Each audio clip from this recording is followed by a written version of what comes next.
Hello મિત્રો, તો તમે સિંગદાણાની ચીક્કી છે, તલની ચીક્કી છે કે ડ્રાયફ્રૂટ ચીક્કી છે, તો એ બધી વસ્તુઓ તો તમે ખૂબ જ ટ્રાય કરી હશે મિત્રો. અને આ શિયાળાની સિઝન ચાલી રહી છે, તો આપણે ડ્રાયફ્રૂટ્સની વસ્તુ, સિંગદાણાની વસ્તુ ખાઈએ એ ખૂબ જ સારું અને ઉપયોગી હોય છે. તો મિત્રો, આજે હું તમારી સાથે સિંગદાણા અને બદામની એક સુપર ડિલિશિયસ એવી સરસ મજાની રેસીપી શેર કરવાની છું, જેનાથી આપણે નાના બાળકોથી લઈને મોટી ઉંમરના લોકો બધા જ એકદમ આરામથી ખાઈ શકે એવી સરસ રેસીપી શેર કરીશ. તો આ રેસીપી એકવાર બનાવીને જરૂરથી ચોક્કસથી ટ્રાય કરજો મિત્રો. તો સૌથી પહેલાં મેં એક કપ ભરીને અહીંયા આગળ સિંગદાણા લીધા છે અને એનાથી અડધા મેં બદામ લીધી છે. બદામનું પ્રમાણ તમે તમારા પ્રમાણે વધતું કે ઓછું કરી શકો છો મિત્રો. અને સિંગદાણા જે લીધા છે મિત્રો, એ અહીંયા આગળ તમે 250 ગ્રામ જેટલા મેં અહીંયા આગળ સિંગદાણા લીધા છે. અને બદામ તમે જોઈ શકો છો, આ રીતની મેં સારી એવી આખી જ બદામ લીધેલી છે. અને બદામની સાથે તમે કાજુનો ઉપયોગ પણ કરી શકો છો આ રેસીપીમાં મિત્રો. તો સૌથી પહેલાં આપણે એક કઢાઈ લેવાની છે અને કઢાઈની અંદર આપણે સિંગદાણા લઈ લઈશું. સિંગદાણાનું પ્રમાણ પણ તમે તમારા પ્રમાણે મિત્રો વધતું કે ઓછું કરી શકો છો. મિત્રો, આ રેસીપી એકવાર બનાવીને જરૂર ચોક્કસથી ટ્રાય કરજો. નાના મોટા બધાને જ તમારા ઘરમાં બધાને ખૂબ જ ભાવશે. હવે આપણે શું કરવાનું છે કે સિંગદાણાની સાથે અહીંયા આગળ આપણે બદામ પણ અહીંયા સાથે જ શેકી લેવાની છે, કારણ કે આની અંદર જો કચાશ રહી જશે તો આપણી રેસીપી જે છે એ સારી નહીં બને. તો અહીંયા આગળ પહેલાં આપણે સિંગદાણા અને બદામને સરસ રીતે શેકવા એ ખૂબ જ જરૂરી છે. તો મેં અહીંયા આગળ ગેસની ફ્લેમ જે છે એ ઓન કરી દીધી છે મિત્રો. અને મીડિયમ ફ્લેમ રાખવાની છે આપણે ગેસ અને એને શેકવાના છે. તો તમે જોઈ શકો છો અત્યારે સિંગદાણા જે છે અને બદામ જે છે એ કાચી છે, પણ જેમ જેમ શેકાવા લાગશે મિત્રો, તો એમાં શું થશે કે સિંગદાણાની વચ્ચે બે ફાળ પડી જશે. તો તમે સમજી જવું કે અહીંયા આગળ સિંગદાણા જે છે ધીરે ધીરે શેકાવા આવી રહ્યા છે. અને બિલકુલ પણ સિંગદાણા મિત્રો કાચા ના હોવા જોઈએ, તો એ વાતનું ખાસ ધ્યાન રાખવાનું છે. અને તમે જોઈ શકો છો જેમ જેમ આપણા સિંગદાણા જે છે શેકાશે એમ એની ઉપર આવી રીતે બ્રાઉન ડોટ થવા માંડશે. એટલે તમારે સમજી જવાનું છે કે આપણા સરસ મજાના સિંગદાણા છે એ શેકાઈ ગયા છે. તો અહીંયા આગળ મિત્રો તમારે કાજુ કે દ્રાક્ષ કોઈ પણ વસ્તુ અહીંયા આગળ નાખવું હોય તો તમે આની અંદર એડ કરી શકો છો.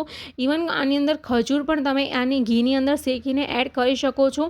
તો આ રેસીપી ખૂબ જ ઉપયોગી થવાની છે. તો વિડીયો પૂરા એન્ડ સુધી જરૂરથી જોજો મિત્રો. અને મારી ચેનલ પર પહેલી વાર આવ્યા હોય તો ચેનલને સબસ્ક્રાઈબ પણ જરૂરથી કરી લેજો. અને ક્યાંથી જુઓ છો મિત્રો એ મને જરૂરથી મેન્શન કરજો, કમેન્ટમાં જરૂરથી કહેજો કે તમે મારો વિડીયો ક્યાંથી જુઓ છો. તો મિત્રો, અહીંયા આગળ આપણા સિંગદાણા અને બદામ જે છે એ સરસ રીતે શેકાઈ ગયા છે. તો મિત્રો, અહીંયા આગળ હું એક ટીપ પણ તમારી સાથે શેર કરવાની છે કે ઘણા લોકોનો એવો પ્રશ્ન રહેતો હોય છે કે સિંગદાણાને જે ફોતરા હોય છે તે કઈ રીતે નીકાળી શકાય. તો હું આજે પણ એમાં પણ તમારી સાથે એક ટીપ શેર કરીશ. તો સિંગદાણા મેં સાઈડમાં મૂક્યા છે, ઠંડા થઈ જાય ત્યાં સુધી આપણે ગોળ સમારી લઈએ. તો મિત્રો, આ જે ગોળ જે છે એ મેં દેશી ગોળનો ઉપયોગ કર્યો છે. તો તમારી પાસે રેગ્યુલર જે સફેદ ગોળ આવે છે તો એ ગોળ હોય તો એનો પણ ઉપયોગ કરી શકો છો. પણ અહીંયા આગળ મેં દેશી ગોળનો ઉપયોગ કર્યો છે, કારણ કે મારી પાસે દેશી ગોળ હતો. તો તમને અને ગોળનું પ્રમાણ મિત્રો અહીંયા આગળ ખાસ ધ્યાન રાખવા જેવું છે કે આપણે જે સિંગદાણા લીધા છે એના કરતાં અડધું રાખવાનું છે. પણ તમારી ઘરમાં જો વધારે આગળ પડતું ખવાતું હોય તો ગોળનું પ્રમાણ તમે થોડું વધારી પણ શકો છો. પરંતુ આ માપ જે છે એક્ઝેક્ટ છે મિત્રો, કે જેટલા સિંગદાણા છે એના કરતાં આપણે અડધો ગોળ લેવાનો છે. તો આ સિંગદાણા મિત્રો જે છે એ આપણા સરસ રીતે ઠંડા થઈ ગયા છે. અને આ રીતે તમે જુઓ, હું તમને જે બતાવું, બે હાથ આપણે આ રીતે મેશ કરીને દબાવતા રહીશું તો સિંગદાણાનો જે ઉપરની છાલ છે એકદમ સરસ રીતે નીકળવા માંડશે. આવું તમારે થોડા 5 મિનિટ સુધી કરવું પડશે મિત્રો. તો બધા જ જે છોતરા જે છે આ રીતે નીકળી જશે, અલગ થઈ જશે સિંગદાણાની ઉપરથી. બીજું કે મિત્રો, જો આ રીતે આપણે જે વઘાર કરવા માટેની પણ આપણે જે તળવા માટેનો જે ચમચો હોય છે, તો એવો ચમચો તમારી પાસે તો હશે જ બધા પાસે. તો આ ચમચાની અંદર આ રીતે સિંગ નાખી દેવાની અને આવી રીતે હલાવવાનું. તો આપણે જે છોતરા જે છે એ અલગ થઈ જશે અને સિંગદાણા છે એ પણ અલગ થઈ જશે. તો જો એક પણ છોતરું તમને નહીં દેખાતું હોય અને એક બે છોતરા મિત્રો આ રીતે રહી પણ જાય છે, કારણ કે આપણે મશીનમાંથી તો બનાવ્યા નથી, એટલે એક બે છોતરા તો રહી જ જવાના છે. તો હવે આપણે શું કરવાનું છે મિત્રો કે આ સિંગદાણા જે છે એને આપણે ગ્રાઇન્ડ કરી લેવાના છે. તો મેં અહીંયા આગળ મિક્સરની જારની અંદર આપણે સિંગદાણાને લઈ લીધા છે અને આને આપણે ક્રશ કરી લેવાના છે. અને ક્રશ એ રીતે કરવાના છે મિત્રો કે એકદમ આપણે એને જે સિંગદાણા છે એની અંદરથી તેલ છૂટી જાય, તો એ રીતના આપણે અહીંયા એ ભૂકો નથી કરી દેવાનો.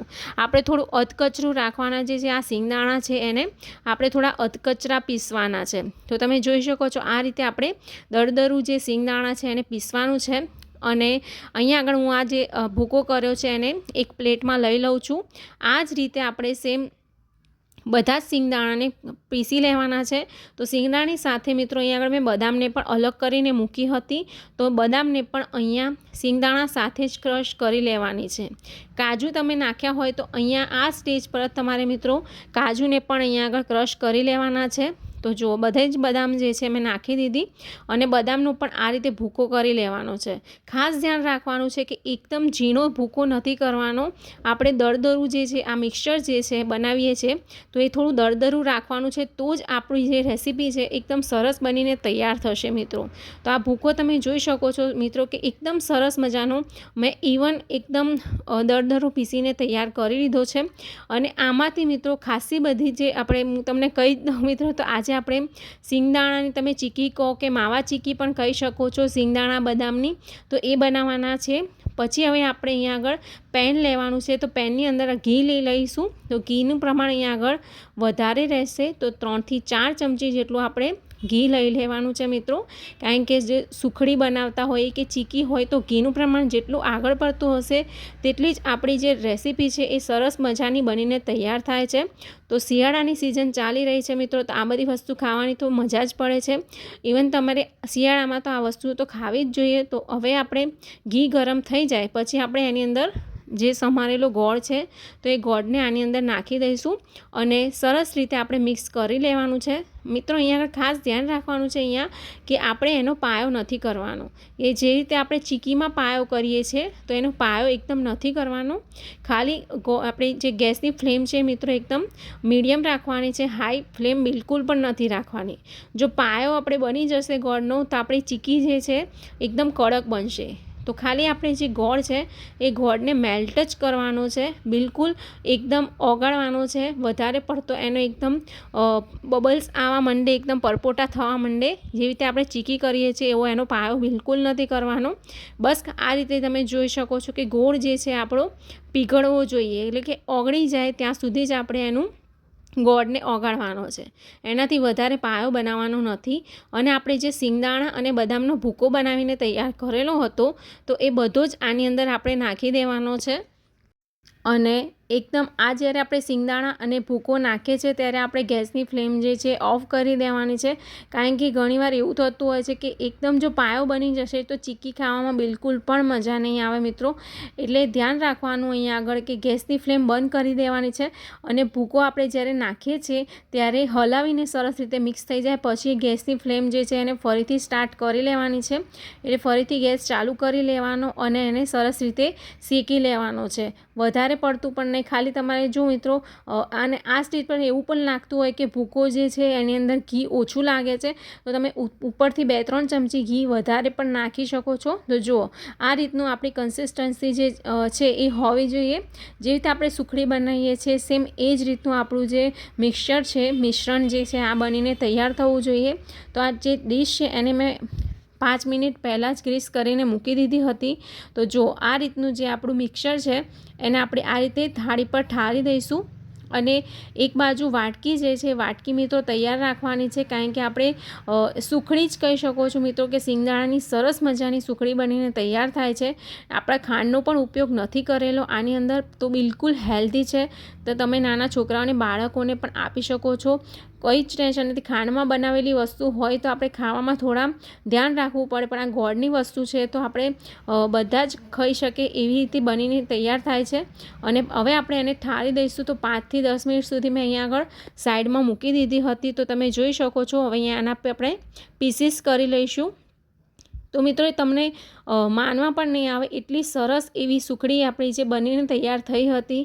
તો તમે એકવાર બનાવીને જરૂરથી ટ્રાય કરજો. એકદમ નવી જ રેસીપી છે અને બધાને જરૂરથી પસંદ આવશે. એનો ટેસ્ટ ખૂબ જ સરસ લાગે છે. તો મિત્રો બધા જ બનાવીને જરૂરથી ટ્રાય કરજો. તમે કેવી લાગી રેસીપી એ પણ મને કમેન્ટ કરીને જરૂરથી કહેજો. તો હું તમને જે એક પીસ છે એ કટ કરીને પણ બતાવું. તો જુઓ કેટલો સરસ આપણું જે સિંગદાણાની જે આ પીસ બની તૈયાર થયા છે. તમે મિત્રો કંઈ પણ કહી શકો છો, સિંગદાણાની પાક કહી શકો છો, સિંગદાણાની સુખડી કહી શકો છો. તો જો તોડીને બતાવું, એટલી સરસ મજાની મોંમાં ઓગળી જાય એટલી સરસ બનીને આપણી તૈયાર થઈ છે. જો આ રીતે તોડું, એકદમ પોચી એવી સરસ બનીને તૈયાર થઈ છે. તો મિત્રો, આજનો વિડીયો તમને સારો લાગ્યો હોય તો મારી ચેનલને સબસ્ક્રાઈબ કરવાનું બિલકુલ ના ભૂલતા, અને ચેનલ પર પહેલી વાર આવ્યા હોય તો વિડીયોને લાઇક કરી દેજો અને કમેન્ટ કરીને શેર પણ કરજો. મિત્રો, તમે લોકો ક્યાંથી જુઓ છો એ પણ મને જરૂરથી એકવાર કરીને કમેન્ટ કરીને કહેજો. મિત્રો, મળીશું આપણે નેક્સ્ટ કુકિંગ વ્લોગમાં. ત્યાં સુધી બાય બાય.